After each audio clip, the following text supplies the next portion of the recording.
Assalamualaikum warahmatullahi wabarakatuh. Perkenalkan, nama saya Yulia Safika, mahasiswa Pasca Sarjana Angkatan 20 IAIN Palopo. Pertama-tama, marilah kita panjatkan puji dan syukur atas kehadirat Allah Subhanahu wa Ta'ala dan Nabi junjungan kita, Nabi Muhammad SAW. Pada kesempatan ini, saya akan membahas mengenai studi Al-Quran dan ruang lingkupnya. Berbicara mengenai studi Al-Quran dan ruang lingkupnya, studi Al-Quran mempunyai banyak ruang lingkup yang sangat luas. Sahiron Samsudin memetakan ruang lingkup Al-Quran menjadi beberapa ranah sebagai berikut. Yang pertama ada dirasat mafi al-nas, yaitu menjadikan teks atau ayat Al-Quran sendiri sebagai objek kajian.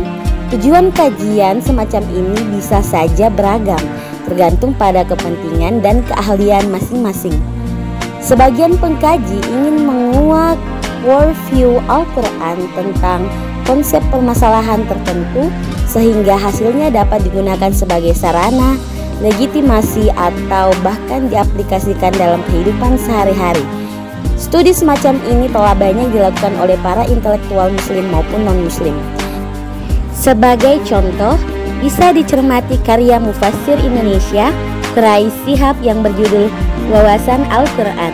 Karya ini berisi pandangan-pandangan Al-Quran tentang tema-tema tertentu yang aktual, khususnya di bumi Indonesia. Contoh lain karya seorang outsider, Toshihiko Izutsu dari Universitas Keio Jepang yang berjudul The Structure of the Ethical Term in the Quran.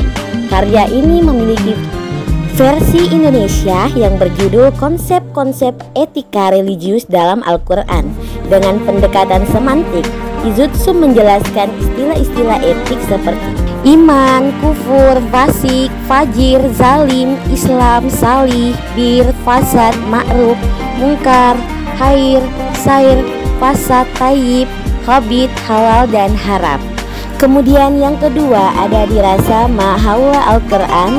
Kajian ini menempatkan hal-hal di luar teks Al-Quran namun masih berkaitan sangat erat dengan kemunculannya sebagai objek kajian, seperti contoh kajian tentang asbab al-nuzul, sejarah penulisan dan kodifikasi teks qiraah, nas, mansukh, dan lain-lain. Sebagai contoh bisa dicermati karya Taufik Adnan Amal yang berjudul Rekonstruksi Sejarah Al-Quran, atau juga karya disertasi Hasanuddin Aheb yang berjudul Perbedaan Qiraat dan Pengaruhnya Terhadap Istibat Hukum dalam Al-Quran yang telah diujikan di IAIN Syarif Hidayatullah pada tahun 1994. Kemudian yang ketiga ada tafsir Al-Quran, yakni kajian yang menjadikan pemahaman terhadap teks Al-Quran sebagai sasaran kajian. Sebagaimana telah kita ketahui bahwa sejak Al-Quran diturunkan pada masa Nabi hingga sekarang, Al-Quran dipahami dan ditafsirkan oleh umat Islam baik secara keseluruhan maupun hanya bagian-bagian tertentu, dan baik secara musafi maupun secara tematik. Yang bisa menjadi titik perhatian dari kajian tafsir ini antara lain terkait dengan metode, hasil penafsiran, sudut-sudut tertentu yang mempengaruhi penafsiran-penafsir yang menafsirkan, dan seterusnya. Kajian di bidang ini sebagaimana karya Ahmad Zaki Mubarak yang berjudul Pendekatan Strukturalisme Linguistik dalam Tafsir Al-Quran Kontemporer ala M. Syahror, juga karya disertasi Nurjana Ismail dari IAIN Sunan Kalijaga tahun 2022 yang berjudul Wanita dalam Surat Al-Nisa. Kajian terhadap tafsir Al-Tabari, Al-Razi, Al-Manar, dan lain-lain. Kemudian yang terakhir ada Living Al-Quran dan Living Tafsir.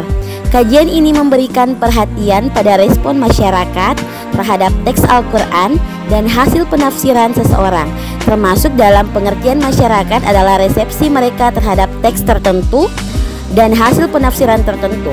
Resepsi sosial terhadap Al-Quran dapat kita temui dalam kehidupan sehari-hari, seperti pentradisian bacaan surat atau ayat tertentu pada acara dan seremoni sosial keagamaan tertentu.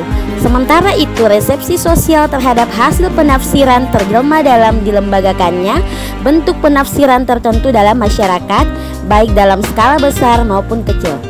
Teks Al-Quran yang hidup di masyarakat itulah yang disebut The Living Quran. Sementara pelembagaan hasil penafsiran tertentu dalam masyarakat disebut The Living Tafsir.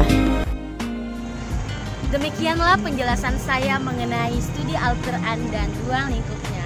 Wabillahi taufiq wal hidayah. Wassalamualaikum warahmatullahi wabarakatuh.